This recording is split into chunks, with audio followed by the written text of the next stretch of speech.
سامعین سے گزارش کی جاتی ہے کہ ہمارے دونوں چینلز کے پلیٹ فارم سے جتنی بھی آڈیو بکس کی ریکارڈنگ کمپلیٹ ہو چکی ہے اسے خود بھی سنیں اور زیادہ سے زیادہ شیئر کرنے کی کوشش کریں، اور ہمارے سوشل میڈیا پلیٹ فارم کے لنکس ڈسکرپشن میں دیے گئے ہیں، ہمیں سبسکرائب اور فالو ضرور کریں تاکہ آپ کو ضروری اپڈیٹس ملتے رہیں، اور ہماری ٹیم کی فنانشیل سپورٹ کے لیے پیٹریون کی لنک ضرور چیک کریں۔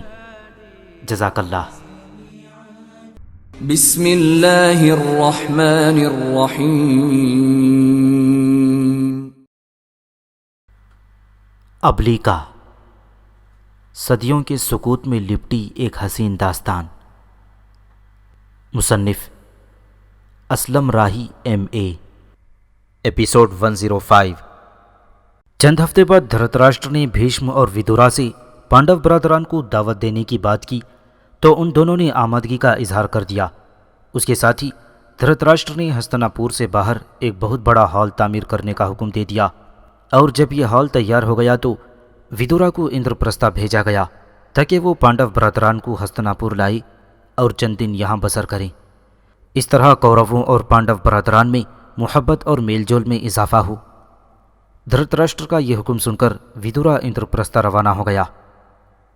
چند ہی دنوں بعد ودورا پانڈو برادران، ان کی ماں کنتی اور بیوی دروپدی کو لے کر ہستنا پور پہنچ گیا تھا۔ ہستنا پور میں ان سب کے لیے رہائش کا بہترین انتظام کیا گیا تھا۔ ایسا لگتا تھا جیسے کورو واقعی دل میں ہی پانڈو برادران کی عزت اور احترام رکھتے ہوں۔ چند دن سکون اور آرام سے گزارنے کے بعد ایک روز شکونی نے نہ صرف یہ کہ یدھشٹر کو جوا کھیلنے کی دعوت دی بلکہ اسے چیلنج کیا کہ وہ کسی بھی صورت اس سے جوا جیت نہیں سکتا۔ یدھشٹر نے اس چیلنج کو اپنی بے عزتی اور اپنی بدنامی کا باعث جانا، لہٰذا وہ فوراً شکونی کے ساتھ جوا کھیلنے پر آمادہ ہو گیا، اور یہی شکونی دھرتراشٹر اور دریودھن کا مدعا بھی تھا۔ بہرحال ہستنا پور کے شہر سے باہر جو بڑا سا ہال تعمیر کیا گیا تھا اس میں جوے کا انتظام کیا گیا۔ ہستنا پور سے بے شمار لوگ وہاں جمع ہوئے۔ بھیشم، ودورا اور درونا کے علاوہ اور دوسرے بے شمار لوگ بھی وہاں جمع ہوئے اور ان کی موجودگی میں جوے کی ابتدا کی گئی۔ حسب معمول یدھشٹر مسلسل ہارتا چلا گیا۔ کچھ ہی دیر گزری تھی کہ وہ اپنا سب کچھ حتیٰ کہ اپنی فوج اور حکومت بھی ہار گیا۔ اس ہار کے بعد شکونی نے بڑے تنزیہ سے انداز میں یدھشٹر کی طرف دیکھتے ہوئے کہا، اے یدھشٹر، اپنی ہر قیمتی چیز، ہر وہ رشتہ جو تمہاری ملکیت میں ہے، تم ہار چکے ہو۔ اب بتاؤ، اس جوے میں داؤ پر لگانے کے لیے تمہارے پاس کیا رہ گیا ہے؟ اگر کوئی ایسی چیز ہے جو تمہارے پاس ہو اور جسے تم داؤ پر لگا سکتے ہو تو تم نکالو تاکہ سارے لوگوں کی موجودگی میں جوے کو جاری رکھا جا سکے۔ شکونی کی اس طنزیہ گفتگو پر یدھشٹر سیخ پا ہو گیا۔ شکونی نے اسے بے بس اور پاگل بنا دیا تھا۔ پھر اس نے شکونی کی طرف دیکھتے ہوئے کہا، ابھی میرے پاس بہت سی چیزیں ہیں جنہیں جوا جاری رکھنے کے لیے میں داؤ پر لگا سکتا ہوں۔ پھر یدھشٹر نے غور سے شکونی کی طرف دیکھتے ہوئے کہا، میں اپنے بھائی نکولا کو داؤ پر لگاتا ہوں، اور پھر یہ داؤ بھی شکونی جیت گیا۔ اس کے بعد اپنے دوسرے بھائی سادیو کو یدھشٹر نے داؤ پر لگا دیا، یہ داؤ بھی شکونی جیت گیا۔ ان بھائیوں کے بعد یدھشٹر اپنے بھائی بھیمسین اور ارجن کو بھی جوے میں ہار گیا تھا، یہاں تک کہ اس کی حالت پاگلوں جیسی ہو گئی تھی۔ اس کے بعد اس نے انتہائی غصے کی حالت میں شکونی کی طرف دیکھتے ہوئے کہا، اے شکونی، اب میں اپنے آپ کو داؤ پر لگاتا ہوں۔ یوں یدھشٹر اپنا آپ بھی جوے میں ہار گیا۔ اس موقع پر اس کے چہرے پر انگنت اداسیاں اور غم بکھر گئے تھے۔ یدھشٹر کو یوں اپنے سامنے چپ بیٹھا دیکھ کر شکونی نے پھر یدھشٹر کو پہلے سے انداز میں کہا، یدھشٹر، ابھی تمہارے پاس ایک داؤ ہے، ہو سکتا ہے تم یہ داؤ بھی جیت جاؤ اور تم نے جو کچھ ہارا ہے اسے دوبارہ حاصل کرنے میں کامیاب ہو جاؤ۔ اب جب کہ تم اپنی ساری ریاست، اپنے سارے بھائیوں کو جوے میں ہار چکے ہو تو تمہارے پاس دروپدی ہے جسے تم آخری داؤ پر لگا سکتے ہو۔ اس موقع پر ارجن اور بھیمسین نے اشارے سے یدھشٹر کو منع بھی کیا تھا کہ دروپدی کو داؤ پر نہ لگائے، مگر ہار اور غصے کی وجہ سے اس پر ایسا پاگل پن سوار تھا کہ اس نے بھائیوں کے اشارے کا کوئی جواب نہ دیا اور دروپدی کو بھی داؤ پر لگا دیا، اور اس طرح یدھشٹر دروپدی کو بھی جوے میں ہار گیا۔ اس حادثے پر پورے ہال میں خاموشی اور سکوت طاری ہو گیا۔ پانڈو برادران کا چچا ودورا اپنا سر تھامے ہال میں ایک کونے میں بیٹھا ہوا تھا۔ درونا اور بھیشم بھی اس حادثے پر اداس تھے، تاہم دھرتراشٹر اپنے بیٹے کی اس کامیابی پر خوش تھا۔ اس موقع پر دریودن ویدورا کو جلانے کی خاطر بولا، اے چچا، اب صرف پانڈو برادران ہی ہمارے غلام نہیں بلکہ دروپدی بھی ہماری لونڈی ہے۔ اسے لونڈیوں کے کمرے میں رکھا جائے گا تاکہ وہ لونڈیوں کی طرح کام کرنے کی عادی ہو جائے۔ دریودن کی یہ بات سن کر ویدورا غصے سے اپنی جگہ سے اٹھ کھڑا ہوا اور کہنے لگا، سنو دریودن، اب بھی موقع ہے، اتنے دور نہ جاؤ کہ تم جان بوجھ کر ایسا معاملہ کر رہے ہو جو چیتے کو غصہ دلانے کی کوشش کرتا ہے۔ سنو، اس وقت سے ڈرو جب یہ پانڈو برادران تمہارے لیے انتہائی زہریلے سانپ بن جائیں گے۔ انہیں غصہ نہ دلاؤ، اور سنو، دروپدی تمہاری لونڈی نہیں ہے اور نہ ہی اس کی توہین کی جانی چاہیے۔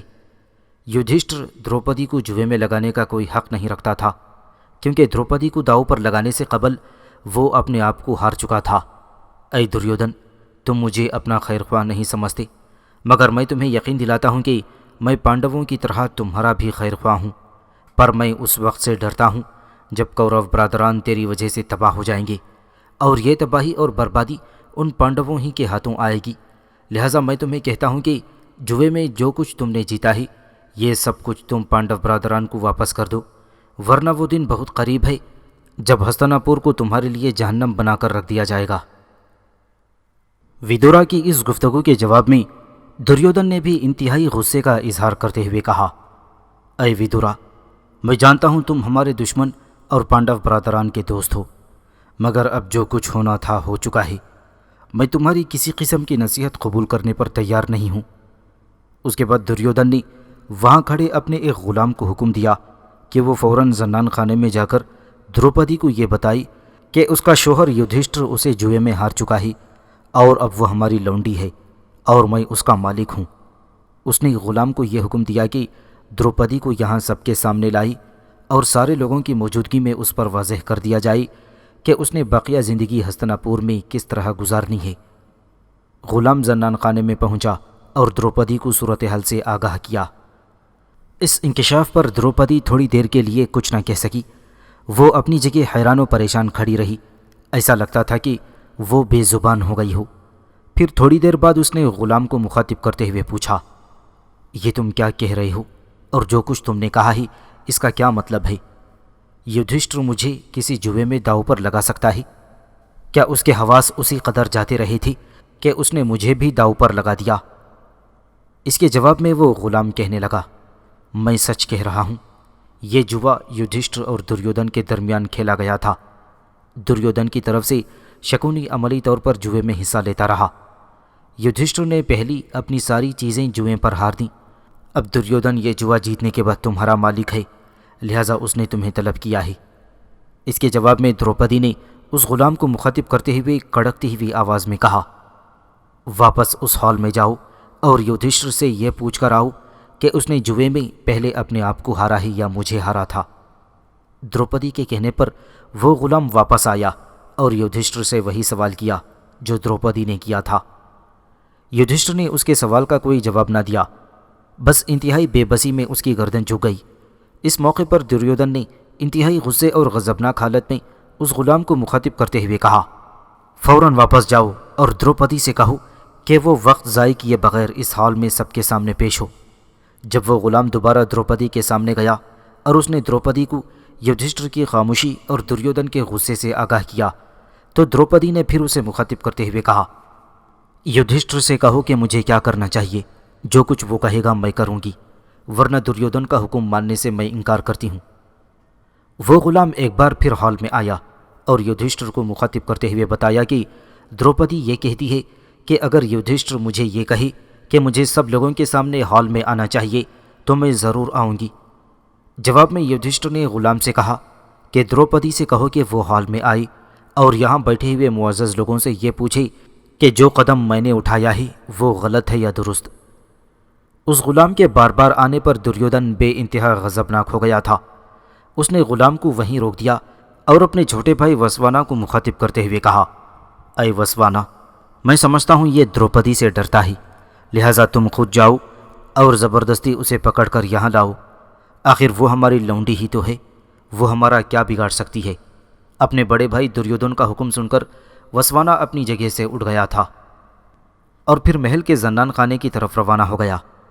وسوانا اس کمرے میں داخل ہوا جس میں دروپدی کا قیام تھا اور اس نے قہقہا لگاتے ہوئے کہا، اے دروپدی، یدھشٹر تمہیں جوئے میں ہار چکا ہے اور اب تم میرے بڑے بھائی دریودن کی ملکیت میں ہو۔ اس نے تمہیں طلب کیا ہے اس ہال میں جس میں جوا کھیلا گیا ہے، لہٰذا تمہیں بغیر کسی ہچکچاہٹ کے میرے ساتھ روانہ ہو جانا چاہیے۔ اور سن رکھو کہ اگر تم نے دریودن کے حکم کے مطابق میرے ساتھ جانے سے انکار کر دیا تو میں تمہیں پکڑ کر کھینچتے ہوئے اور گھسیٹتے ہوئے اس ہال میں لے جاؤں گا۔ وسوانا کی گفتگو سن کر دروپدی انتہائی غضبناک ہو گئی تھی۔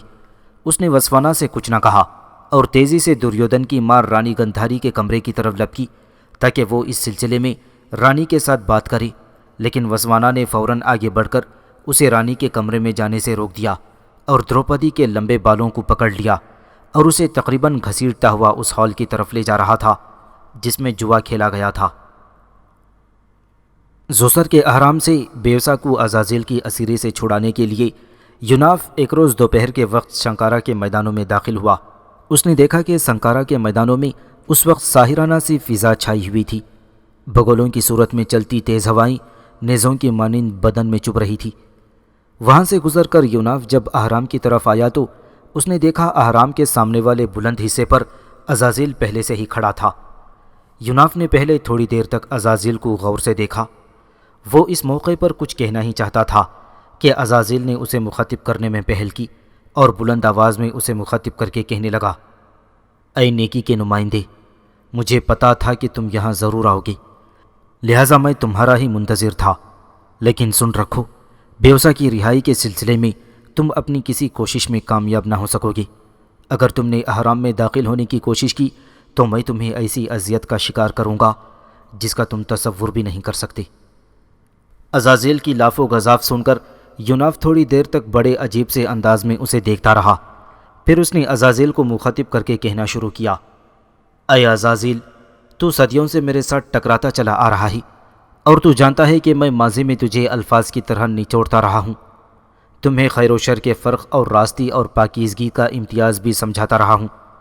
سنو عزازیل، اب بھی جب میں اپنے رب کا نام لے کر تمہارے خلاف حرکت میں آؤں گا تو تمہارے اس کھیل سے بھی فتح مند ہو کر نکل جاؤں گا۔ یہ کہہ کر وہ احرام کے داخلی دروازے کی طرف چل پڑا۔ ابھی وہ احرام میں چند ہی قدم آگے بڑھا تھا کہ اسے محسوس ہوا جیسے ان گنت اور بے شمار سری قوتیں اس کے خلاف حرکت میں آ گئی ہوں۔ وہ یوں محسوس کر رہا تھا جیسے لاکھوں آدم خور بھیڑوں اور ہزاروں خونخوار چمگادڑوں نے اس پر حملہ کر دیا ہو۔ یوناف نے اپنی سری قوتوں کو حرکت میں لا کر اپنے آپ کو اس مصیبت سے نجات دلانے کی کوشش کی، لیکن اس نے محسوس کیا کہ اس کی کوئی بھی سری قوت وہاں کام نہیں کر رہی تھی۔ خود کو اس احرام کے اندر اس قدر بے بس اور مجبوری اور اذیت میں دیکھتے ہوئے یوناف باہر بھاگا۔ وہ زوسر کے احرام میں اس قدر تشدد کا شکار ہوا تھا کہ وہ سناٹوں کی دیواریں گراتی چیخیں بلند کرتا ہوا سنکارا کے میدانوں میں بھاگتا ہوا دور تک چلا گیا تھا۔ دریودن کا بھائی دروپدی کو گھسیٹتا ہوا ہال میں لایا تو دروپدی تھوڑی دیر تک وہاں جمع سارے لوگوں کو بڑے غور اور انہماک سے دیکھتی رہی۔ پھر اس نے بلند آواز میں سب کو مخاطب کر کے کہنا شروع کیا، میں دیکھتی ہوں کہ ہستنا پور کے بڑے بڑے لوگ اور محل میں قیام کرنے والی تمام ہستیاں اس ہال میں جمع ہیں۔ سب لوگوں سے میں سوال کرتی ہوں کہ جب تم سب لوگ یہاں جمع تھے تو پھر کیوں کر یہاں جوئے جیسا گھناؤنا کھیل کھیلا گیا تھا؟ تم سب کی موجودگی میں مجھے گھسیٹ کر یہاں لایا گیا ہے، لیکن تم میں سے کسی کی زبان اس ظلم اور اس ستم کے خلاف حرکت میں نہ آئی۔ میں تم سب بڑے لوگوں کی موجودگی میں اپنے شوہر یدھشٹر سے اس جوئے کی تفصیل پوچھتی ہوں اور یہ جاننا چاہتی ہوں کہ اس نے جوئے میں پہلے خود کو ہارا یا مجھے۔ میں نے اس سوال کا جواب جاننا چاہا، لیکن کسی نے مجھے اس سوال کا جواب نہ دیا اور مجھے گھسیٹ کر یہاں لایا گیا۔ لہٰذا میں تم سب کے سامنے پھر اپنے سوال کو دہراتی ہوں اور تم سے یہ پوچھتی ہوں کہ بتاؤ، میں آزاد ہوں یا لونڈی؟ کچھ دیر بعد دروپدی نے بڑے غور سے یدھشٹر کی طرف دیکھا۔ وہ اس وقت بڑے غصے میں تھا مگر اپنا سر جھکائے ہوئے تھا۔ وہ سوچ رہا تھا کہ دروپدی کو ایسی غضبناک حالت میں دیکھنے سے قبل کاش اسے موت آ گئی ہوتی۔ جب یدھشٹر سے دروپدی کو کوئی جواب نہ ملا تب دروپدی نے بھیشم کو مخاطب کر کے کہنا شروع کیا، اے کوروں اور پانڈووں کے جد امجد، تمہیں ہستناپور میں ایک دانشگاہ اور علم کا گھر تصور کیا جاتا ہے۔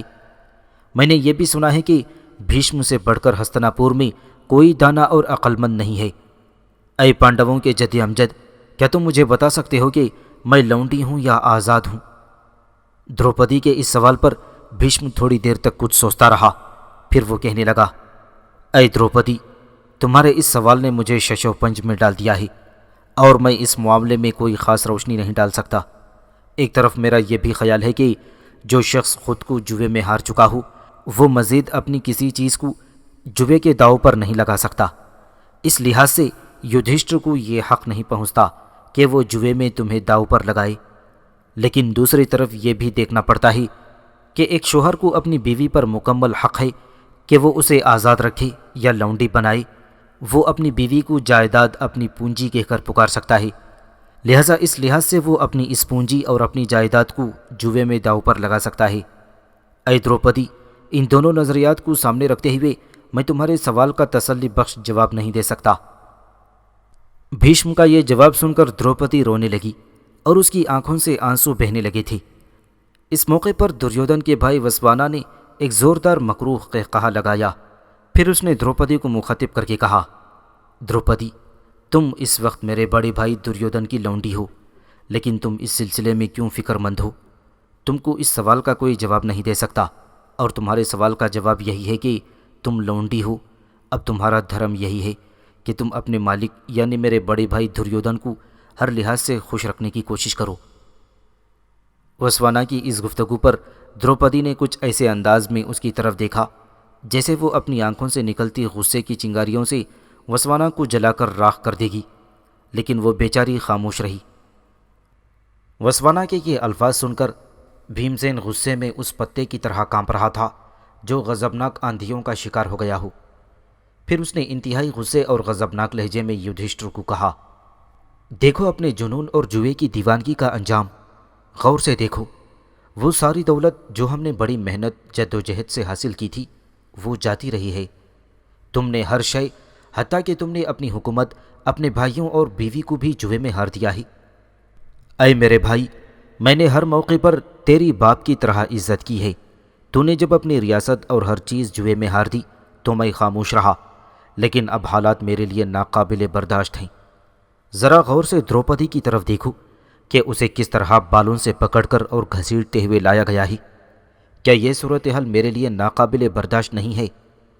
بھیمسین کے یدھشٹر کے لیے یہ الفاظ سن کر ارجن کو بے حد دکھ ہوا۔ ایک بار بڑے غور سے اپنے بھائی یدھشٹر کو دیکھا کہ کل تک وہ اندرپرستھا کا راجا تھا اور آج وہ کوروں کا غلام تھا۔ پھر ارجن نے بھیمسین کو مخاطب کر کے کہنا شروع کیا، اے بھیمسین، مجھے تم سے ایسے الفاظ کی توقع نہیں تھی۔ تمہارے الفاظ سن کر مجھے بے حد دکھ اور صدمہ ہوا ہے۔ ارجن کے ان الفاظ پر بھیمسین کہنے لگا، ارجن میرے بھائی، تم ٹھیک کہتے ہو۔ جب میں اپنے بڑے بھائی کی عزت کرتا تھا تب یہ ایک راجا تھا، لیکن اب یہ ہمارے سامنے ایک دوسرے ہی کے روپ میں کھڑا ہے۔ میرا جی چاہتا ہے کہ اس کے سارے ہتھیاروں کو اس کے سامنے جلا کر راکھ کر دوں۔ صورتحال کو دیکھو، کیا تمہارا خون جوش نہیں مارتا کہ ہم سب کی موجودگی میں دروپدی کو یوں بے عزتی کے ساتھ یہاں لایا گیا ہے؟ جواب میں ارجن نے روتی ہوئی آواز میں کہا، اے بھیمسین میرے بھائی، ہمارا بڑا بھائی تو پہلے ہی ٹوٹ چکا ہے۔ ذرا دیکھو تو وہ کیسی ہماری طرف دیکھے بغیر اپنی کمر کو دوہرا کیے ہوئے کسی بوڑھے اور لاغر انسان کی طرح کھڑا ہے۔ وہ پہلے ہی اپنی غلطیوں اور اپنے غصے میں جل رہا ہے۔ تم ایسی گفتگو نہ کرو، تمہاری باتیں یقیناً اسے اندر ہی اندر راکھ کر دیں گی۔ ارجن کی اس گفتگو کا بھیمسین نے کوئی جواب نہ دیا، تاہم ارجن نے آگے بڑھ کر بھیمسین کو اپنے ساتھ لپٹا لیا۔ وہ اس کے شانوں اور اس کی پیٹھ پر ہاتھ پھیرتے ہوئے یدھشٹر کے خلاف اس کا غصہ اور اس کا غضب کم کر رہا تھا، جبکہ دروپدی اسی طرح اپنی جگہ پر خاموش اور اداس کھڑی تھی، اور سب لوگوں کو دیکھتے ہوئے وہ اپنے سوال کے جواب کی منتظر تھی۔ زسر کے اہرام سے نکل کر یوناف دریائے نیل کے کنارے آن لگا تھا۔ اسی لمحے ابلکا نے اس کی گردن پر لمس دیا، پھر اس کی پریشان اور گھبرائی ہوئی آواز سنائی دی، یوناف میرے حبیب، اہرام میں نہ جانے عزازیل نے کیسی قوتیں ڈال دی ہیں کہ جب تم وہاں داخل ہوئے تو نہ صرف تم بلکہ میں بھی ناقابل برداشت اذیت کا شکار ہو کر رہ گئی تھی۔ اب تم ہی بتاؤ، بیوسا کو وہاں سے نکالنے کے لیے ہم کیا اقدام کر سکتے ہیں؟ میں سمجھتی ہوں کہ عزازیل کی اس اسیری سے بیوسا کو چھڑانا اگر ناممکن نہیں تو مشکل ضرور ہے۔ ابلیکا کی اس گفتگو کے جواب میں یوناف گردن جھکا کر تھوڑی دیر تک کچھ سوچتا رہا، پھر کہنے لگا، اے ابلیکا، میں اس عزازیل کے سامنے جھکوں گا نہیں، میں اس کے سامنے ہتھیار نہیں ڈالوں گا، میں عنقریب اس مردود کو اپنے سامنے زیر اور مغلوب کرنے میں کامیاب ہو جاؤں گا۔ سنو ابلیکا، میں یہاں سے کوچ کر رہا ہوں، میں عنقریب عزازیل کو بتاؤں گا کہ میں کیسے اس پر غلبہ حاصل کر سکتا ہوں۔ اے ابلیکا، میں کعبے کا رخ کروں گا، وہاں میں اپنے رب کو پکاروں گا، اور مجھے امید ہے کہ میرا رب مجھے عزازیل کے مقابلے میں مایوس نہیں کرے گا۔ یہاں تک کہنے کے بعد یوناف اپنی سری قوتوں کو حرکت میں لایا اور وہاں سے غائب ہو کر کعبہ کے قریب نمودار ہوا۔ وہ کعبہ کی سمت رخ کر کے زمین پر سجدہ ریز ہو گیا اور چاہتوں کے جذبوں کی بھیگی آواز میں اپنے رب کو پکارتے ہوئے فریاد کر رہا تھا، اے خداوند کریم، عزازیل اپنی تمام جبلی، اپنی ساری وجدانی، اپنی منطقی قوتوں کے ساتھ مجھ پر وارد ہوا ہے۔ اس کے سامنے میری حالت میرے مولا تاریکیاں چنتی بے لباس شمع جیسی ہو گئی ہے۔ یہ عزازیل چاہتا ہے کہ ارض و سما کے قافلے لٹتے رہیں، منزلیں رواں اور کارواں بے حرکت رہیں۔ میرے اللہ، اس مردود نے میرے خلاف غارت گری کا نیا خروج کیا ہے۔ یہ میری حالت بکھرے خوابوں اور ادھورے لمحوں جیسی بنا کر رکھ دینا چاہتا ہے۔ میرے اللہ، آپ کے سامنے میری عاجزی میری آخری پونجی ہے۔ آپ کا دست جلال ہی مجھے عزازیل کے وہم و گمان کے پردوں، اس کی طاغوتی قوتوں کے دام کی غارت گری اور بربادی کے زنگالود الفاظ کے زہر اور اس کی فرسودہ اور ملول کر دینے والی علامتوں سے بچا سکتا ہے۔ اے میرے اللہ، یہ عزازیل چاہتا ہے کہ میں اپنی ذات کے قرب کو ترستا رہوں، اور یہ میرے سینے میں بدی کے شعلے فروزاں کرنے کا خواہش مند ہے۔ یہ میری زندگی کے لمحے لمحے کو پگھلا کر یہ چاہتا ہے کہ میری زندگی کی راتیں خاموش اور میری زیست کا سفر ختم ہو کر رہ جائے۔ میرے پہلو میں بدی کا شور بڑھتا رہے اور گناہوں کا قرب پھیلتا رہے۔ اے میرے اللہ، یہ عزازیل میرا حریف بن کر آندھیوں کے تھپیڑوں کی طرح وارد ہوا ہے اور میری زندگی کو خواب و خاکستر اور میری مٹی کو لہو لہو کر دینے کا خواہش مند ہے۔ میرے اللہ، تو مجھے اس کی حیوانیت، اس کی جبلت، اس کے ہیولوں کے حالوں میں عزم تاریک، بوئے تنفس اور اس کی افریت جیسی وحشت سے بچا۔ میرے اللہ، تو ہی وہ ذات، وہ قوت ہے جو مجھے عزازیل کے جہل اور بدی کے طوفان سے نجات دلا سکتی ہے۔ یہاں تک کہنے کے بعد یوناف خاموش ہو گیا تھا، پھر وہ اپنی جگہ سے اٹھ کھڑا ہوا۔ اس کے چہرے پر گہری مسکراہٹ تھی، جیسے اس نے گوہر مقصود پا لیا ہو۔ پھر اچانک یوناف کی کیفیت بڑی تیزی کے ساتھ بدلنے لگی اور اس کی حالت اس زہریلے سانپ جیسی ہو کر رہ گئی تھی جس نے کسی کو ڈس لینے کا عزم کر لیا ہو۔ دروپدی اسی طرح مایوس کھڑی اپنے سوال کے جواب کا انتظار کر رہی تھی۔ رنگوں کے اس میلے اور خوشیوں کے اس ریلے میں اس کی جھالر پلکوں کے اندر عکس در عکس حیرت، گمسم راہوں اور کوہر زدہ رات کا سا سماں بن گیا تھا۔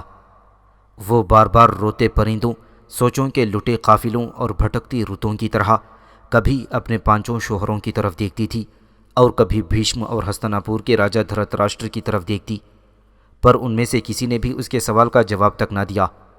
اس وقت بھرے مجمع میں سے دریودن کے بھائی نے، جس کا نام وکرم تھا، ہمت و جرت اور انصاف سے کام لیا اور اپنی جگہ سے اٹھ کر وہ سارے مجمع کو مخاطب کر کے بولا، دروپدی نے جو کہا ہی وہ درست اور ٹھیک ہے، اور میں سمجھتا ہوں کہ اس ہال میں اس وقت کوئی بھی ایسا شخص نہیں جو نیکی کا ساتھ دے، لہٰذا ہم سب اس قابل ہیں کہ ہمیں نرک میں دھکیل دیا جائے۔ میں دیکھتا ہوں کہ یہاں بھیشم، درونا اور میرے باپ دھرت راشٹر کے علاوہ اور بھی بہت بڑے بیٹھے ہوئے ہیں۔ مجھے حیرت ہے کہ کسی نے بھی یدھشٹر سے باز پرس تک نہ کی جب وہ دروپدی کو داؤ پر لگا رہا تھا، اور حیرت ہے کہ یہ لوگ اب بھی کچھ نہیں بول رہے، جیسے وہ زبان نہ رکھتے ہوں یا پتھر کے ہو گئے ہوں۔ کیا اس پورے ہال میں بیٹھے ہوئے ان لوگوں میں سے کوئی بھی اتنی جرت نہیں رکھتا کہ اٹھ کر سچائی اور صداقت کا ساتھ دیتے ہوئے دریودن کے خلاف زبان کھولے؟ یہاں تک کہنے کے بعد دریودن کا چھوٹا بھائی وکرم خاموش رہا، پھر سلسلہ کلام جاری رکھتے ہوئے اپنا ہاتھ فضا میں بلند کرتے ہوئے کہنا شروع کیا، اگر کوئی سچ اور حقیقت کہنے کی جرت نہ رکھتا ہو تو یہ کام میں سر انجام دیتا ہوں۔ لوگوں سنو، میں تم سب کے سامنے یہ اعلان کرتا ہوں کہ اس جوے میں دروپدی نہیں ہاری ہے۔ یہ اس وقت ایک لونڈی نہیں، آزاد ہے، اور کوئی بھی حق نہیں رکھتا کہ اسے لونڈی کہہ کر پکاری۔ نہ ہی یدھشٹر کو یہ حق پہنچتا ہے کہ وہ دروپدی کو داؤ پر لگا سکے۔ میں اپنے دانشمند دادا بھیشم کے خیالات کی قطعاً مخالفت کرتا ہوں، اور ساتھ ہی ساتھ یہ بھی بتاتا ہوں کہ کسی بھی راجا کے لیے 4 چیزیں نقصان دہ ہو سکتی ہیں جو اس کا تختہ الٹنے میں کارگر ثابت ہو سکتی ہیں۔ پہلی شکار، دوسری حد سے زیادہ شراب نوشی، تیسری جوا، اور چوتھی عورتوں کے ساتھ زیادہ میل جول۔ یہی معاملہ یدھشٹر کے ساتھ بھی پیش آیا ہے۔ اس نے اس وقت دروپدی کو اپنی حماقت سے داؤ پر لگایا جب اس پر جوئے کا بخار پوری طرح سوار تھا اور یہ اپنے کسی عمل کا جواب دہ نہ رہا تھا۔ دروپدی کو داؤ پر لگانے کے لیے یدھشٹر تیار نہ تھا، لیکن شکونی نے اسے ایسا کرنے کے لیے کہا، لہذا یدھشٹر نے اپنی مرضی اور خیالات کے مطابق دروپدی کو داؤ پر نہیں لگایا تھا۔ اور میں یہ انکشاف کرتا چلوں کہ یدھشٹر کو کوئی حق نہیں پہنچتا تھا کہ وہ دروپدی کو داؤ پر لگائے، اس لیے کہ دروپدی اس اکیلے کی بیوی نہیں ہے بلکہ وہ 5 بھائیوں کی بیوی ہے۔ لہذا یدھشٹر کسی بھی طور اکیلا یہ حق نہیں رکھتا کہ دروپدی کو داؤ پر لگائے۔ لہذا میں اپنے دادا بھیشم کے خیالات کی نفی کرتے ہوئے اعلان کرتا ہوں کہ دروپدی اس وقت لونڈی نہیں ہے، اور میرا بڑا بھائی دریودن اس کا مالک نہیں ہے۔ یہ آزاد ہے، ہر عمل اپنی مرضی اور خواہش کے مطابق کر سکتی ہے اور جہاں چاہے جا سکتی ہے، اور کسی کو اس کے راستے کی رکاوٹ نہیں بننا چاہیے۔ وکرم کے الفاظ نے وہاں بیٹھے تمام لوگوں پر تہلکہ سا مچا دیا تھا۔ لوگ اس کے خیالات سن کر حیران و پریشان رہ گئے تھے، اور تقریباً سبھی اس بات کے قائل دکھائی دے رہے تھے کہ دروپدی لونڈی نہیں بلکہ آزاد ہے۔ اس موقع پر دریودن کا دوست رادیو انتہائی غصے کی حالت میں کھڑا ہوا اور وکرم کو مخاطب کر کے بولا، سنو وکرم، تم کچھ زیادہ ہی دانشمند بننے کی کوشش کر رہے ہو۔ سارے بڑے بڑے دانشور بھیشم، درونا اور دھرتراشٹر اور دوسرے تمہارے بولنے سے قبل اس بات کو تسلیم کر چکے ہیں کہ دروپدی ایک لونڈی ہے۔ اب تم نے اپنے بچکانہ جوش میں غلط تاثرات کا اظہار کیا ہے۔ تم نے یہ ظاہر کرنے کی کوشش کی ہے کہ اس وقت اس ہال میں تم ہی سب سے زیادہ عقل مند ہو اور باقی بے وقوف بیٹھے ہوئے ہیں۔ اگر دروپدی لونڈی نہیں ہے اور اس کے شوہر اسے لونڈی خیال نہیں کرتے تو یدھشٹر اسے اپنی زبان سے اس ہال میں آنے کے لیے کیوں کہتا؟ لہٰذا میں تمہارے خیالات کی مکمل طور پر نفی کرتا ہوں اور یہ دعویٰ کرتا ہوں کہ جس طرح یہ پانڈو برادران غلام ہیں، اس طرح ان کی بیوی دروپدی بھی اب لونڈی ہے، آزاد نہیں ہے، اور یہ دریودن کی ملکیت ہے۔ یہاں تک کہنے کے بعد رادیو اپنی جگہ پر بیٹھ گیا۔ رادیو کے بعد دریودن اپنی جگہ سے اٹھا۔ تھوڑی دیر تک وہ مکروہ ہنسی ہنستا رہا، پھر وہ دروپدی سے مخاطب ہو کر بولا، اے دروپدی، اب تم اپنے سوال کے جواب کا انتظار کرنا ترک کر دو۔ اس سلسلے میں ہم بہت کچھ سن چکے ہیں۔ تمہارے 5 شوہر نکولا، سہادیو، ارجن، یدھشٹر اور بھیم سین یہاں موجود ہیں۔ ان میں سے کسی نے بھی تمہارے اس سوال کا جواب دینے کی کوشش نہیں کی، اور نہ ہی ان میں سے کسی نے تمہیں غلامی سے نجات دلانے کی کوشش کی ہے۔ یہ اب بھی خاموش ہیں اور تب بھی خاموش تھے جب تمہیں گھسیٹ کر یہاں لایا گیا تھا۔ دروپدی، میں یہ معاملہ یدھشٹر پر چھوڑتا ہوں، تمہیں اس کے جواب کا انتظار کرنا ہوگا۔ میں خود اس کی زبان سے یہ سننا چاہتا ہوں کہ تم اب اس کی ملکیت ہو یا میری ملکیت۔ یدھشٹر کے جواب کے بعد ہم تمہاری قسمت کا فیصلہ کریں گے۔ تھوڑی دیر خاموش رہ کر دریودن انتظار کرتا رہا۔ اس کے چہرے پر بڑی مکروہ مسکراہٹ پھیلی ہوئی تھی۔ جب تھوڑی دیر تک پانڈو برادران میں سے کسی نے بھی اس کی گفتگو کا جواب نہیں دیا، تب اس نے دوبارہ بولتے ہوئے کہنا شروع کیا، سنو دروپدی، میرا فیصلہ بھی اب سنو۔ میرا فیصلہ یہ ہے کہ تم اب لونڈی نہیں بلکہ آزاد ہو۔ یہ 5 پانڈو برادران اب تمہارے شوہر نہیں ہیں۔ تمہیں یہ پورا حق پہنچتا ہے کہ تم ہم میں سے کسی کو اپنا شوہر تسلیم کر کے پرسکون اور خوشگوار زندگی بسر کرنا شروع کرو۔ تم لونڈی بننے کے لیے پیدا نہیں ہوئی ہو، بلکہ تمہیں تو کسی راجا، کسی حکمران کی بیوی ہونا چاہیے تھا۔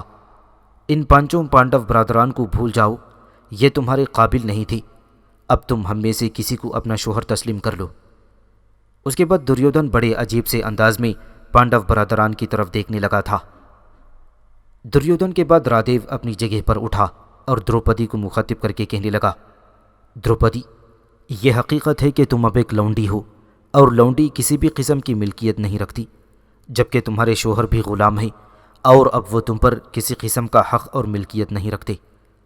ہستناپور کے راجا دھرتراشٹر کے بیٹے اب تمہارے آقا ہیں۔ تمہیں عقل مندی سے کام لیتے ہوئے اپنے آپ کو دریودھن کے حرم میں داخل کر دینا چاہیے، اور اگر تم ایسا نہیں کرنا چاہتی ہو تو دریودھن کے بھائیوں میں سے کسی کو بھی اپنا شوہر تسلیم کر لو۔ ایک عورت جو لونڈی ہو اس بات کا حق رکھتی ہے کہ وہ اپنے لیے کسی نئے آقا کا انتخاب کرے۔ رادیو کے بعد ایک بار پھر دریودھن اپنی جگہ سے اٹھا اور رادیو کے الفاظ سن کر مسکرا رہا تھا۔ پھر وہ پانچوں پانڈو برادران کی طرف دیکھتے ہوئے کہنے لگا، سنو پانڈو برادران، دروپدی ابھی تک تمہاری طرف سے اپنے سوال کے جواب کے منتظر ہے۔ تم پانچوں اس کے سوال کا جواب دو اور اسے بتاؤ کہ وہ آزاد ہے یا لونڈی۔ پانڈو برادران کی طرف سے کوئی جواب نہ پا کر دریودھن تھوڑی دیر تک اپنی جگہ پر کھڑا مسکراتا رہا۔ پھر اس کے چہرے پر شیطانیت بکھر گئی اور برائیاں ہی برائیاں اس کی آنکھوں سے رقص کرنے لگی تھیں۔ پھر وہ آہستہ آہستہ آگے بڑھا اور مسکراتے ہوئے اس نے اپنے بازو دروپدی کے شانے پر رکھ دیے۔ دریودھن کی یہ جرأت دیکھ کر بھیم سین کا چہرہ تپ گیا تھا اور اس کی آنکھیں آگ برسانے لگی تھیں۔ پھر وہ دریودھن کو مخاطب کر کے کہنے لگا، اے دریودھن، ان قریب وہ وقت آئے گا کہ میں تمہاری ران توڑ کر رکھ دوں گا۔ اس موقع پر رادیو نے دریودھن کے بھائی واسونا کی طرف دیکھا اور کہنے لگا، اے واسونا، تم ان پانڈو بھائیوں سے کیوں خوفزدہ ہو؟ دروپدی کو پکڑو اور اسے حرم میں لے جاؤ، اور سنو دریودھن، تم اسے بڑی خوشی کے ساتھ اپنے حرم میں داخل کر سکتے ہو۔ رادیو کے کہنے پر واسونا آگے بڑھا اور دروپدی کو گھسیٹ کر لے جانے لگا تھا، لیکن دروپدی نے اپنی پوری قوت اور طاقت صرف کرتے ہوئے اپنے آپ کو روک لیا۔ باری باری اس نے بڑی التجا آمیز نگاہوں سے بھیشم، درونا، دھرتراشٹر اور اپنے پانچوں شوہروں کی طرف دیکھا۔ اس کی آنکھوں میں دور دور تک التجا تھی، لیکن اس موقع پر کوئی بھی اس کی مدد کو آگے نہ پہنچا۔ لیکن ودورا آگے بڑھا اور وہ دروپدی کے سر پر ہاتھ رکھ کر اسے تسلی اور تشویح دینے لگا۔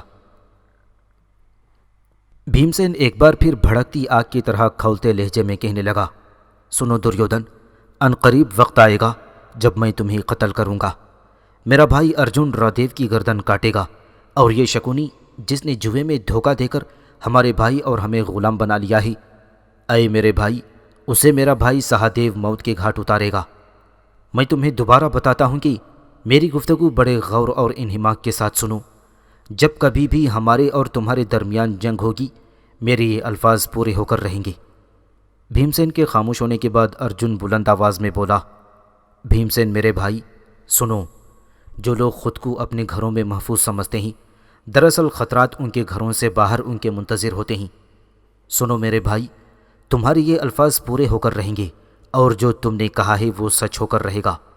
جن چاروں کو تم نے موت کے گھاٹ اتارنے کے لیے کہا ہے، ان قریب وقت آئے گا کہ زمین ان چاروں کا خون پیے گی۔ یہ دریودھن، واسونا، شکونی اور رادیو ایک روز ضرور ہمارے ہاتھوں مارے جائیں گے، اور اس میں کسی قسم کا شک و شبہ نہیں ہے۔ یہاں تک کہنے کے بعد ارجن تھوڑی دیر کے لیے خاموش ہوا، پھر وہ پہلے سے بھی زیادہ بلند آواز میں کہنے لگا، اے بھیم سین میرے بھائی، میں یہاں جمع ہونے والے سب لوگوں کے سامنے قسم کھاتا ہوں اور یہ اعلان کرتا ہوں کہ میں تمہارے کہے ہوئے الفاظ کی عزت و احترام کروں گا۔ میں اس رادیو کو اور اس سے تعلق رکھنے والے لوگوں کا قتل کروں گا۔ میں اس رادیو کو اور اس سے تعلق رکھنے والے لوگوں کو قتل کروں گا۔ میں ہر اس شخص کو موت کے گھاٹ اتاروں گا جو میرے خلاف اس رادیو کا ساتھ دے گا۔ سنو بھیم میرے بھائی، یہ ہمالیہ اپنی جگہ سے ہٹ سکتا ہے، سورج اپنے روز مرہ کے کام ترک کر سکتا ہے، یہ چاند ٹھنڈا ہو سکتا ہے، لیکن میری یہ قسم پوری ضرور ہو کر رہے گی۔ ارجن کے بعد سہادیو اٹھا اور ہال میں بیٹھے ہوئے لوگوں کو مخاطب کر کے کہنے لگا، یہ شکونی ہستناپور کے لوگوں پر ایک بدنما داغ ہے۔ اس نے عیاری اور فریب سے کام لے کر میرے بھائی یدھشٹر کو جوا کھیلنے پر مجبور کیا۔ سنو شکونی، میں قسم کھاتا ہوں کہ میں تمہیں اور تم سے تعلق رکھنے والے سبھی لوگوں کا خاتمہ کروں گا، اور مجھے امید ہے کہ تم جنگ میں میرا مقابلہ کرنے کی جرأت کرو گے۔ سہادیو کے بعد پانڈو برادران میں سے نکولا اٹھا اور کہنے لگا، لوگوں، میری بات غور سے سنو۔ میرے بھائیوں نے وساونا، رادیو، شکونی اور دریودھن کو قتل کرنے کا عزم کیا ہے اور ایسا کرنے کی قسم کھائی ہے۔ میں تم سب لوگوں کے سامنے یہ اعلان کرتا ہوں کہ میں شکونی کے بیٹے کو قتل کروں گا، اور میں تمہیں یہ یقین دلاتا ہوں کہ جب کبھی بھی جنگ ہوئی تو جس کا ہم نے ذکر کیا ہی وہ ضرور ہمارے ہاتھوں ختم ہو کر رہے گا۔ پانڈو برادران کی قسمیں اور الفاظ سن کر ہستنا پور کے راجا دھرتراشٹر سر سے لے کر پاؤں تک کانپ اٹھا تھا اور اسے معاملے کی سنگینی کا احساس ہو گیا۔ اسے یہ خطرہ پیدا ہو گیا تھا کہ اگر معاملہ ایسا ہی رہا تو پانڈو برادران ضرور اپنی قسمیں پوری کرنے پر تل جائیں گے۔ اس دباؤ کے تحت اس نے بلند آواز میں اپنے بیٹوں کو مخاطب کر کے کہنا شروع کیا، اے میرے بیٹوں، تم نے اپنی بے وقوفی سے دروپدی کے تقدس کی توہین کی ہے، تمہاری موت اب یقینی ہے۔ اس کے بعد اس نے دروپدی کو مخاطب کرتے ہوئے اسے تسلی دینے کے انداز میں کہنا شروع کیا، اے دروپدی میری بیٹی، جو سلوک تمہارے ساتھ یہاں کیا گیا ہے اس کے لیے تم مجھے اور میرے بیٹوں کو معاف کر دو اور مانگو اس وقت تم مجھ سے کیا مانگتی ہو۔ دھرتراشٹر کی اس پیشکش پر دروپدی خوش ہو گئی اور اس نے نہایت اطمینان سے دھرتراشٹر کو مخاطب کر کے کہا، اے راجا، مجھے کچھ دینا ہی چاہتے ہو تو میں آپ سے گزارش کرتی ہوں کہ میرے 5 شوہروں کو رہا کر دیا جائے۔ اس پر دھرتراشٹر کہنے لگا، دروپدی میری بیٹی، تم بھی آزاد ہو اور تمہارے ساتھ میرے یہ 5 بھتیجے بھی آزاد ہیں، اور بولو تم مجھ سے کیا چاہتی ہو۔ اس پر دروپدی کہنے لگی، اے رحم دل راجا، میں اور آپ سے کچھ نہیں مانگتی، جب مجھے اور میرے شوہروں کو آزادی مل گئی ہے تو میں کسی اور خواہش کی تمنا کا ارادہ نہیں رکھتی۔ اس موقع پر رادھیو اٹھا اور پانڈو برادران کو مخاطب کر کے کہنے لگا، سنو پانڈو برادران، تم لوگ خوش قسمت ہو کہ دروپدی تم سب کے لیے ایک کشتی ثابت ہوئی ہے اور تم سب کو اس نے ڈوبنے سے بچا لیا ہے۔ یقیناً اس عورت نے تمہاری بہترین خدمت کی ہے۔ اس موقع پر بھیم سین غصے میں رادھیو سے کچھ کہنے لگا تھا، پھر یدھشٹر نے اسے بولنے سے منع کر دیا۔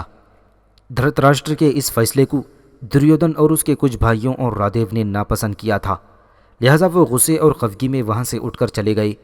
ان کے جانے کے بعد یدھشٹر نے اپنے چچا اور ہستنا پور کے راجا دھرتراشٹر کو مخاطب کر کے کہنا شروع کیا، اے میرے چچا، کبھی بھی آپ نے حکم دیا ہے، ہم نے ہمیشہ آپ کے حکم کا اتباع کیا ہے۔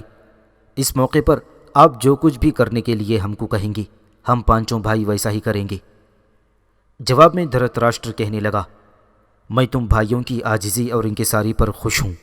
تم 5 عقل مند اور بہت اچھے انسان ہو، تم 5 شریف ہو، اور مجھے امید ہے کہ جو کچھ اس ہال میں تھوڑی دیر پہلے ہوا ہے تم اسے فراموش کر دو گی۔ اچھے لوگ صرف اچھائی پر نظر رکھتے ہیں اور قصوروار کو معاف کر دیتے ہیں۔ تم لوگ بھی دریودھن کے ہاتھوں ہونے والی اس بدی کو بھول جانا۔ میں چاہتا ہوں کہ تم واپس اندرپرستھا جاؤ اور جس طرح پہلے وہاں حکومت کرتے رہے ہو اسی طرح کرتے رہو۔ جو کچھ بھی تم نے جوئے میں ہارا ہے وہ تمہارا ہے۔ اندرپرستھ اور اس کی ہر چیز ایسے ہی تمہاری ہے جس طرح تم پہلے اس کے مالک تھے۔ اب میں تم سے یہ کہوں گا کہ تم دروپدی اور اپنی ماں کو لے کر یہاں سے کوچ کر جاؤ اور پورا من زندگی بسر کرو، اسی میں میری خوشی اور سکون ہے۔ دھرتراشٹر کی یہ گفتگو سن کر وہ خوش ہوئے اور پھر وہ اپنی ماں اور دروپدی کو لے کر اندرپرستھا کی طرف کوچ کر گئے تھے۔ کعبہ کے سامنے سجدہ ریز ہونے اور بڑی عاجزی اور انکساری کے ساتھ دعا مانگتے ہوئے یوناف جب کھڑا ہوا تھا تو اس کے چہرے پر غموں کی دھول اور اندیشوں کی حدت جاتی رہی تھی۔ اب وہ سکوت کے بے کران سمندر کی طرح پرسکون اور صبح جمال اور رنگ فطرت کی طرح خوشگوار دکھائی دے رہا تھا۔ اس کے چہرے پر زیست کے قہقہے اور امید و عزم کی تابانی تھی۔ اس کی آنکھوں میں آدمیت کی تعمیر کے قصے اور مچلتے نغمات کی آبشاریں رقص کر رہی تھیں۔ پھر اس نے بلند آواز میں پکارتے ہوئے چلانا شروع کیا، ابلیکا، ابلیکا، تم کہاں ہو؟ تھوڑی ہی دیر بعد ابلیکا نے یوناف کی گردن پر اپنا لمس دینا شروع کیا اور پوچھا، اے یوناف میرے حبیب، کیا تم نے اپنا گوہر مقصود پا لیا ہے؟ اس پر یوناف نے کہا، اے ابلیکا میری رفیقہ، اب تو دیکھنا میں اس عزازیل کی شیطانیت کے رنگوں کو کیسے دھوتا ہوں۔ میں اپنے خداوند کا ممنون اور شکر گزار ہوں کہ اس نے میری رہنمائی کی اور میں اپنا گوہر مقصود پانے میں کامیاب رہا ہوں۔ میں اب میمفس کے شیشہ گروں کے بازار میں جاؤں گا اور جو کچھ میں نے اس کعبے کے سامنے سجدہ ریز ہو کر حاصل کیا ہے اس پر عمل کرنے کی کوشش کروں گا۔ یہاں تک کہنے کے بعد یوناف خاموش ہو گیا۔ پھر وہ اپنی سری قوتوں کو حرکت میں لاتے ہوئے مصر کے مرکزی شہر میمفس کی طرف روانہ ہو گیا۔ ممفس شہر میں یوناف ایک آئینہ ساز کی دکان میں داخل ہوا اور اس نے ایک معقول رقم ادا کرنے کے بعد فرمائش کی کہ وہ اس کے لیے چھوٹا سا ایک گول آئینہ تیار کرے جس میں دھاگا ڈال کر وہ اپنے گلے میں ڈال سکے۔ پھر اس نے آئینہ ساز کو ایک کاغذ پر اسم اعظم لکھ کر دیا اور اس سے کہا کہ وہ اسم اعظم کو اس گول آئینے کے اوپر آتشی رنگ میں تحریر کر دے۔ اس آئینہ ساز نے یوناف کی اس تجویز کو قبول کرتے ہوئے ایسا آئینہ تیار کرنے کی حامی بھر لی۔ وہ رات یوناف نے ممفس شہر کے ایک سرائے میں بسر کی۔ دوسرے روز وہ آئینہ ساز کے پاس گیا۔ اس کی مطلوبہ چیز تیار ہو چکی تھی۔ اس آئینے کو دیکھ کر یوناف کے چہرے پر سکون اور مسکراہٹیں بکھر گئی تھیں۔ وہ آئینہ اس نے اپنے گلے میں لٹکا لیا اور پھر وہ وہاں سے چل دیا۔ دوپہر کے قریب جب یوناف سقارہ کے میدان میں داخل ہوا تو سقارہ کے ریگزاروں میں تیز ہواؤں اور بگولوں کے اندر اڑتی ریت کا رقص جاری تھا۔ ساری فضا ویران اور ریت کے اڑنے کے باعث سقارہ کے راستے اندھے ہوئے جا رہے تھے۔ ابلکا نے یوناف کی گردن پر اپنا ریشمی لمس دیا اور کسی قدر اندیشوں بھری آواز میں اسے کہنا شروع کیا، سنو یوناف، وہ سامنے زوسر کے اہرام کے اوپر عزازیل تمہارا منتظر کھڑا ہے۔ اے یوناف، اہرام کے اندر جو بھی طریقہ کار تم استعمال کر رہے ہو اسے انتہائی احتیاط اور دانشمندی سے استعمال کرنا۔ سنو، پچھلی بار بھی جب ہم نے اہرام میں داخل ہونے کی کوشش کی تھی تو بری طرح ناکام ہوئے تھی اور ایسی اذیتناک کیفیت سے دوچار ہوئے تھی کہ دریائے نیل تک چلے گئے تھی اور ہمارے پیچھے عزازیل زوسر کے اہرام پر کھڑا ہماری ناکامی پر قہقہے لگا رہا تھا۔ اس بار عزازیل کو ایسا موقع نہیں ملنا چاہیے۔ ابلکا جب خاموش ہوئی تو یوناف کہنے لگا، ابلکا، تم مطمئن رہو، اب میں اس عزازیل کے پرخچے اڑانے میں کامیاب ہو جاؤں گا اور اس کی ساری جرت، ساری قوت توڑ کر رکھ دوں گا۔ سنو ابلکا، میں اب زوسر کے اہرام کے قریب جا رہا ہوں، تم پرسکون رہنا اور جب تک میں تمہیں آنے کے لیے نہ کہوں تم حرکت میں نہ آنا۔ مجھے امید ہے کہ جو طریقہ کار میں استعمال کر رہا ہوں اس سے نہ صرف یہ کہ عزازیل پر قابو پا لوں گا بلکہ بیوسا کو بھی خیر و عافیت کے ساتھ باہر لے آؤں گا۔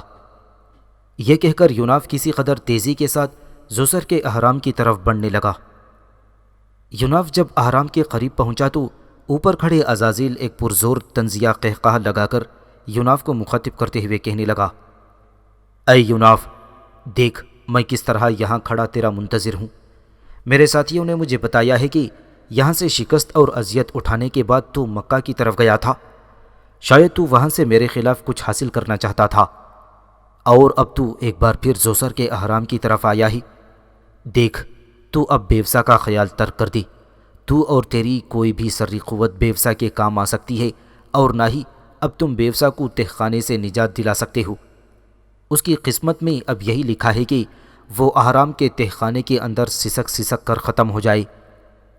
یہاں تک کہنے کے بعد عزازیل جب خاموش ہوا تو یوناف نے اسے بلند آواز میں مخاطب کر کے کہا، اے عزازیل، میں کہتا ہوں تو بکواس کرتا ہے۔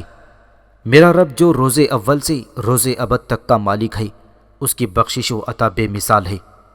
سنو عزازیل، سقارہ اور زوسر کی اس اہرام کے آس پاس میں تیرے شعلوں کو شبنم اور تیری پھیلائی ہوئی رات کو سحر میں تبدیل کرنے کے لیے آیا ہوں۔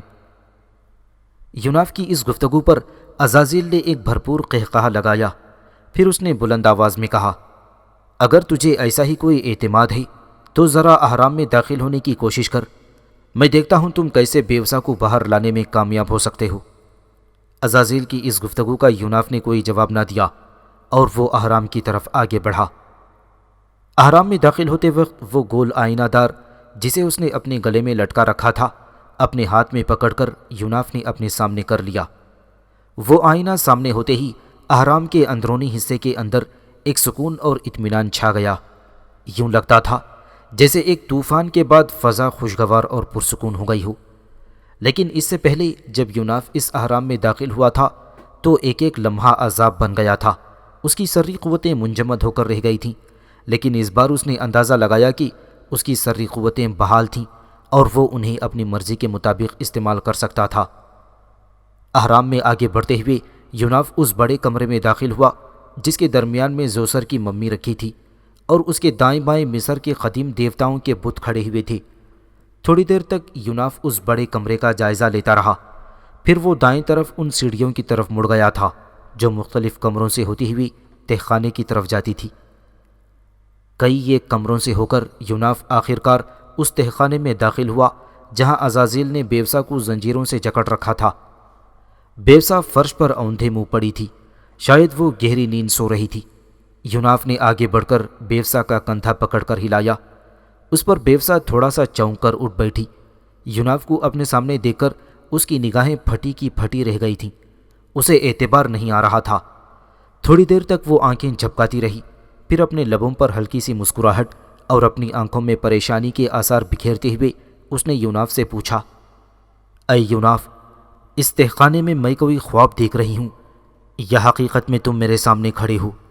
سنو یوناف، مجھے امید تھی کہ تم ایک نہ ایک روز ضرور میری مدد کے لیے آؤ گے، لیکن جب میں یہ سوچا کرتی تھی کہ اس تہخانے میں تمام سری قوتیں منجمد ہو جاتی ہیں تو پھر میں مایوس ہو جایا کرتی تھی۔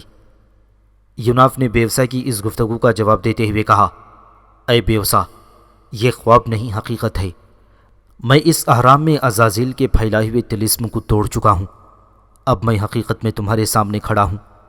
اس کے ساتھ ہی یوناف آگے بڑھا۔ اس سمے اس کے چہرے پر غصے اور جبر کے گہرے جذبات چھا گئے تھے۔ پھر آگے بڑھ کر اس نے زنجیروں کو توڑ کر رکھ دیا جس سے بیوسا کو جکڑا گیا تھا۔ بیوسا اس وقت انتہائی لاغر اور کمزور دکھائی دے رہی تھی اور وہ زنجیریں کھلنے کے بعد بھی فی الفور اٹھ نہ سکی تھی۔ اس پر یوناف نے اپنا ہاتھ آگے بڑھایا اور بیوسا کو تسلی دیتے ہوئے کہا، اے بیوسا، اٹھو اور اپنی ساری قوتوں کو حرکت میں لا کر اپنی طاقت اور توانائی بحال کرو۔ بیوسا اس کے کہنے پر فوراً اپنی ساری قوتوں کو حرکت میں لائی اور اس نے اپنی کھوئی ہوئی قوتوں اور توانائی کو بحال کر دیا۔ یہ دیکھتے ہوئے بیوسا کے سرخ لبوں پر مسکراہٹ اور آنکھوں میں دل پسند روشنی بکھر گئی تھی۔ پھر اس نے چاہتوں بھری آواز میں یوناف کو مخاطب کر کے کہا، اے یوناف، تم سچ کہتے ہو، واقعی میری ساری قوتیں بحال ہو چکی ہیں۔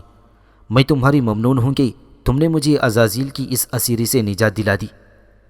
سنو بیوسا، یوناف کہنے لگا، ایک ساتھی کی حیثیت سے تمہیں میرا ممنون اور شکر گزار ہونے کی ضرورت نہیں۔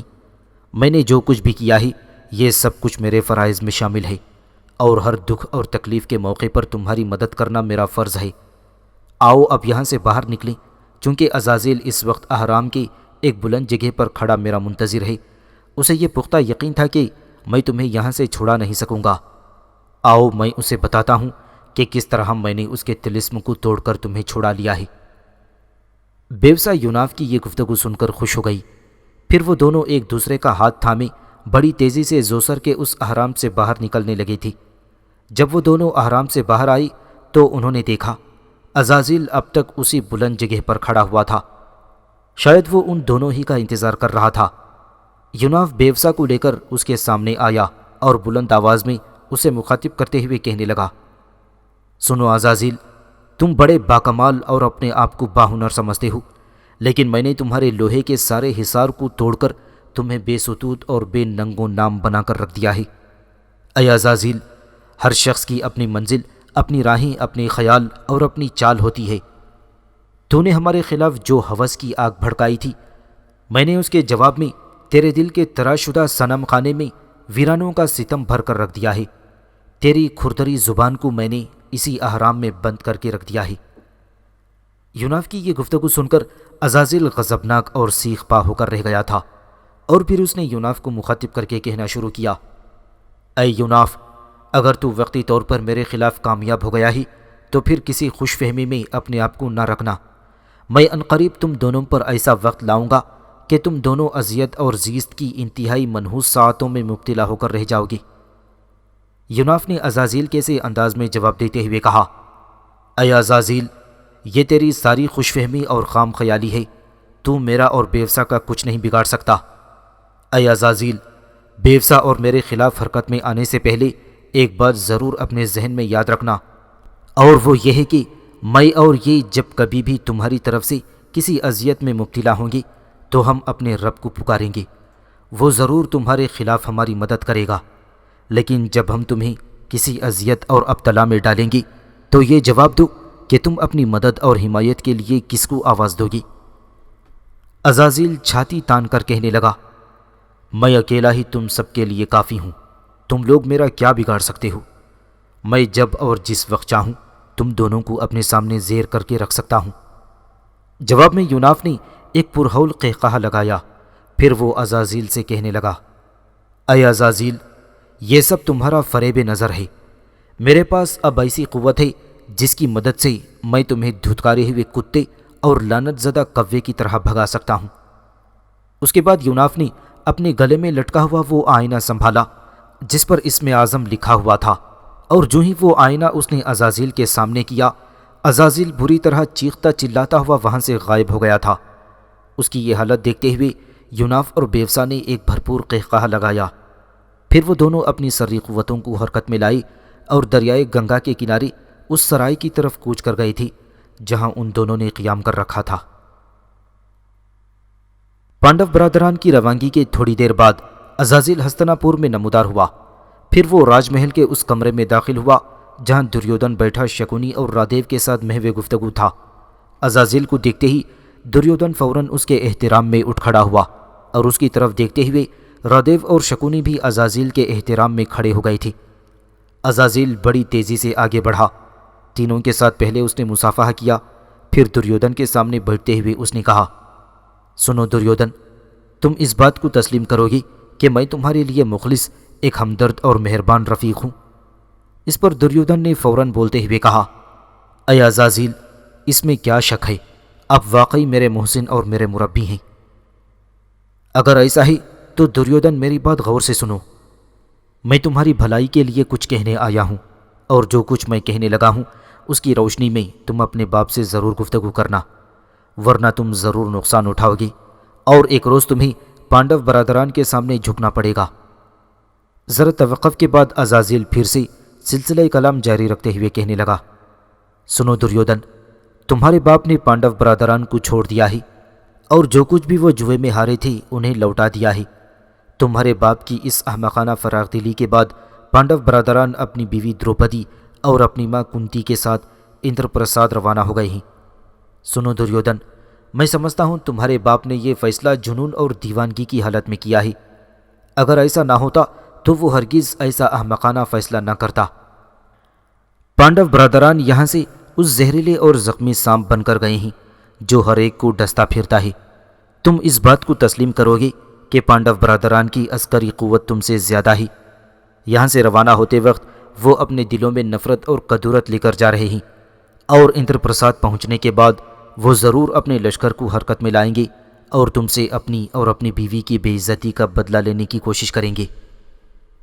کیا تم یہ خیال کرتے ہو کہ ریاست پنچال کے راجا کے پاس جب یہ خبریں پہنچے گی کہ اس کی بیٹی کو ہستنا پور میں بے عزت اور بدنام کرنے کی کوشش کی گئی ہے، تو کیا وہ اپنی بیٹی سے متعلق خبریں سن کر خاموش رہے گا اور تمہارے خلاف حرکت میں نہیں آئے گا؟ اور اگر انہوں نے ہستنا پور میں حملہ کر دیا تو تم جانتے ہو کہ ہستنا پور میں کوئی ایسی طاقت نہیں جو پانڈو برادران کی راہ روک سکے۔ ان حالات اور واقعات کی روشنی میں میں یہ کہہ سکتا ہوں کہ تیرے باپ کا فیصلہ احمقانہ ہے اور اس کا فوراً ازالہ ہونا چاہیے۔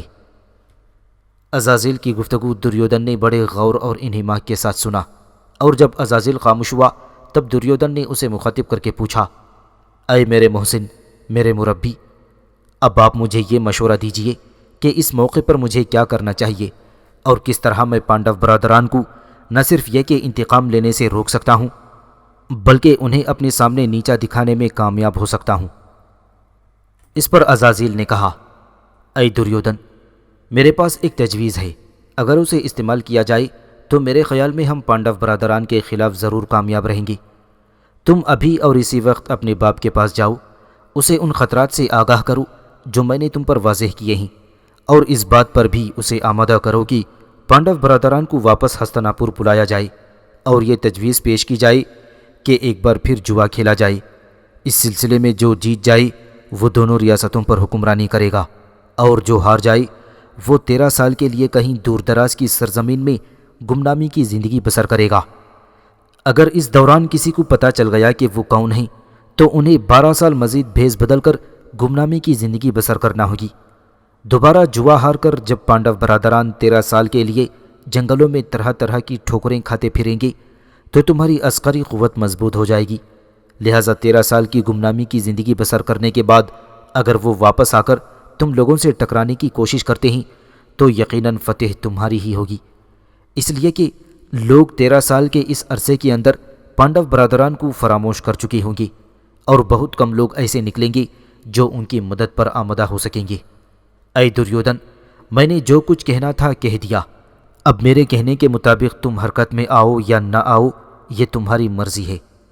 بہرحال میں نے بڑے خلوص اور نیک نیتی کے ساتھ تمہیں خطرات سے آگاہ کر دیا ہے۔ اس کے ساتھ ہی عزازیل اپنی جگہ سے اٹھا اور راج محل کے اس کمرے سے نکل گیا۔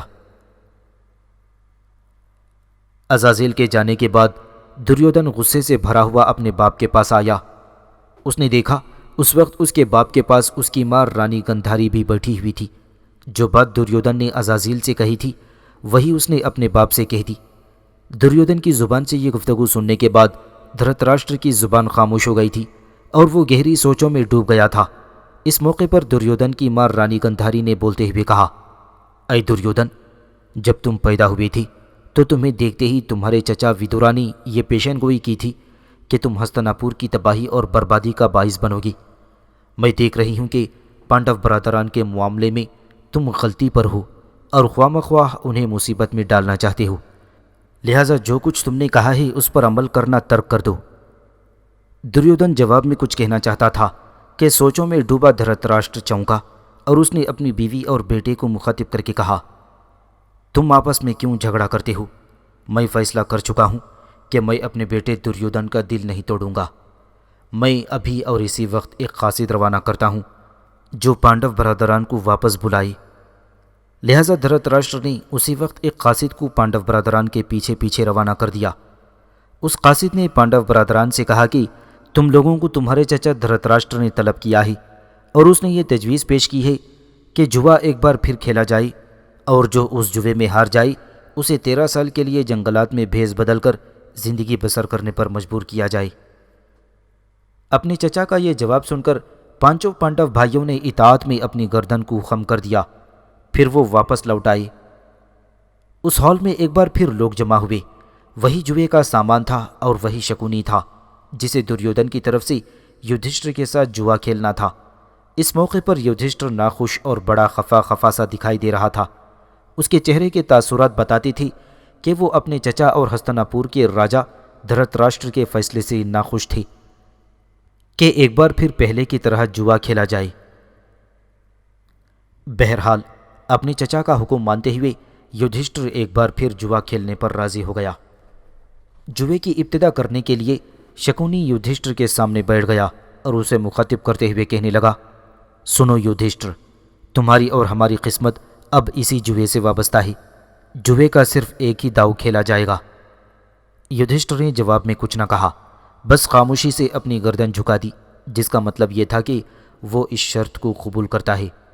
اس کے بعد جب جوے کی ابتدا ہوئی تو شکونی یہ داؤ بھی جیت گیا اور یدھشٹر ایک بار پھر پہلے کی طرح ہار گیا تھا۔ ہارنے کے بعد پانچوں بھائی جنگل کی طرف جانے کے لیے تیاریاں کرنے لگے۔ وہ پانچوں اٹھ کر باری باری وہاں بیٹھے ہوئے سب سرکردہ لوگوں سے ملے۔ کسی نے بھی اس سلسلے میں ان سے گفتگو نہ کی۔ ہاں، جب وہ ودورا سے ملنے آئے تو اس نے انہیں دعائیں دیں اور انہیں تسلی دیتے ہوئے کہا، نیکی کی قوتیں جنگل میں تم لوگوں کی حفاظت کریں گی، اور کورو برادران کے خلاف جو تم لوگوں نے قسمیں کھائی ہیں ان کو پورا کرنے کا موقع ضرور ملے گا۔ پھر اس نے یدھشٹر کا شانہ تھپ تھپاتے ہوئے کہا، یدھشٹر، تم بڑے بھائی ہونے کے علاوہ دوسروں کے لیے باپ کا درجہ رکھتے ہو۔ ہمت نہ ہارنا، تم دیکھو گی عنقریب تم لوگوں کے لیے اچھا وقت آئے گا۔ اور ہاں، تم اپنی ماں کنتی کو لے کر نہیں جاؤ گی، وہ جنگلوں کی اذیت برداشت نہیں کر سکے گی، وہ میرے ہاں میری بہن کی حیثیت سے رہے گی۔ ودورا کی یہ گفتگو سن کر پانچوں پانڈو بھائیوں کو خوشی ہوئی، کیونکہ انہیں اپنی ماں کی طرف سے ایک طرح کی تسلی ہو گئی تھی۔ اس موقع پر کنتی آہستہ آہستہ چلتی ہوئی دروپدی کے پاس آئی۔ اس نے رخصت ہونے کے لیے دروپدی کو اپنے بازوؤں میں لپٹا لیا اور بڑے پیار سے اسے مخاطب کر کے کہنے لگی، اے میری بیٹی، میرے ان بیٹوں کا خیال رکھنا جو ہماری موجودہ صورتحال کے ذمہ دار ہیں۔ میں جانتی ہوں تم ایک بہت اچھی عورت ہو، اور یہ بات بھی میرے علم میں ہے کہ میرے بیٹے تمہاری ہی وجہ سے زندہ ہیں۔ وہ تم سے محبت کرتے ہیں اور تم بھی ان سے محبت کرتی ہو۔ میں رخصت ہونے کے اس موقع پر تمہیں دعا دیتی ہوں۔ دروپدی میری بیٹی، ہمت نہ ہارنا۔ مجھے امید ہے کہ ہمارے اچھے دن ضرور آئیں گے، اور ایک روز ہم صرف اندر پرساد پر ہی نہیں بلکہ ہستنا پور پر بھی حکومت کریں گے۔ دروپدی نے کنتی کو یقین دلا دیا کہ وہ جنگل میں پانڈو برادران کا پوری طرح خیال رکھے گی۔ اس کے بعد پانڈو برادران وہاں سے روانہ ہو گئے۔ ہستنا پور کے سارے لوگ پانڈو برادران کے یوں رخصت ہونے پر بے حد اداس اور غمزدہ تھے۔ سارے لوگ ان کے ساتھ ہو لیے تھے اور یہ پیشکش کی تھی کہ وہ بھی ان پانچوں کے ساتھ 13 سال کے لیے زندگی بسر کریں گے۔ یدھشٹر نے ان کی ہمدردیوں کا شکر ادا کیا اور ان کی منت سماجت کر کے انہیں واپس بھیجوا دیا۔ اس کے بعد وہ پانچوں بھائی اپنی بیوی دروپدی کو لے کر وہاں سے کوچ کر گئے تھے۔ عزازیل اپنا کام کرنے کے بعد ہستنا پور سے جا چکا تھا۔ پانڈو برادران بھی اپنی منزل کی طرف روانہ ہو گئے تھے۔ اس کے بعد دھرتراشٹر جب اپنے کمرے میں آیا تو پانڈو برادران کے ساتھ جو سلوک ہوا تھا اس سے وہ خوفزدہ اور اپنے آپ کو اکیلا محسوس کر رہا تھا۔ اس موقع پر اس نے اپنا ایک قاصد ودورا کی طرف بھیجا اور اسے اپنے پاس طلب کیا۔ ودورا جب اس کے پاس آیا تو اس نے ودورا کو مخاطب کرتے ہوئے کہا، آج میں اپنے کمرے میں خوف اور تنہائی محسوس کرتا ہوں۔ میں تم سے یہ جاننا چاہتا ہوں کہ پانڈو برادران جب یہاں سے روانہ ہوئے تو ان کے کیا تاثرات تھے؟ جواب میں ودورا غور سے دھرتراشٹر کی طرف دیکھتے ہوئے کہنے لگا، اے میرے بھائی، ہستنا پور کے سارے شہری باہر نکل آئے تھے اور انہوں نے یہ پیشکش کی تھی کہ وہ ان کے ساتھ زندگی بسر کریں گے، بالکل ایسے ہی جیسے اجودھیا شہر میں رام کے ساتھ کیا گیا تھا جب اس نے شہر چھوڑ کر جنگل کی طرف رخ کیا تھا۔ یدھشٹر نے لوگوں کو منت سماجت کر کے انہیں واپس گھر جانے پر آمادہ کر دیا تھا، اور میرے بھائی، اس موقع پر میں نے دیکھا کہ لوگوں کی آنکھوں میں آنسو تھے اور وہ پانڈو برادران کے لیے فکر مند اور اداس تھے۔ روانگی کے وقت میں نے دیکھا کہ یدھشٹر آہستہ آہستہ اپنے بھائیوں سے آگے چل رہا تھا۔ اس نے ایک کپڑے سے اپنا منہ ڈھانپ رکھا تھا۔ بھیمسین بار بار اپنے پرقوت بازوؤں کی طرف دیکھ رہا تھا، جیسے وہ عنقریب ان بازوؤں کو تمہارے اور تمہارے بیٹوں کے خلاف استعمال کرنے والا ہو۔ ارجن شہر سے نکلتے وقت راستے پر ریت بکھیرتا ہوا جا رہا تھا، جو اس بات کا اظہار تھا کہ وہ اپنے دشمنوں کے خلاف ان ریت کے ذرات کی طرح تیر اندازی کرے گا۔ میرے بھائی، میں نے دیکھا سہادیو کے چہرے پر غم اور دکھ کی سیاہی تھی، جبکہ نکولا کے چہرے پر پریشانیوں کی دھول اور انتقام کی راکھ اڑ رہی تھی۔ میں نے دیکھا حسین دروپدی اپنا سر جھکائے ہوئے تھی، وہ رو رہی تھی اور اس کا چہرہ اس کے لمبے لمبے بالوں میں چھپا ہوا تھا۔ یہ ہے پانڈو برادران اور ان کی بیوی کی ہستنا پور سے روانگی کے وقت کی کیفیت۔ یہاں تک کہنے کے بعد ودورا تھوڑی دیر کے لیے رکا اور پھر دوبارہ بولا، میرے بھائی، پانڈو برادران کو بے عزت کرنے، انہیں ان کی راجدھانی سے محروم کرنے اور ان کی ہر چیز چھین کر انہیں جنگل کا رخ کرنے کے تم ہی ذمہ دار ہو۔ تم ایک بار انہیں ان کی ہر چیز دے کر انہیں واپس ان کے مرکزی شہر اندر پرساد کی طرف جانے کی اجازت دے چکے تھے، پھر نہ جانے تمہیں کیا ہوا کہ تم نے انہیں واپس بلا کر جوا کھیلنے پر مجبور کیا، اور میں جانتا ہوں کہ ایسا تم نے ضرور اپنے بیٹے دریودھن کے کہنے پر کیا تھا۔ پر یاد رکھو، لوگوں کے اور پانڈو برادران کے ذہنوں میں یہ بات سمائی ہوئی ہے کہ اس تباہی اور بربادی کے ذمہ دار تم ہو۔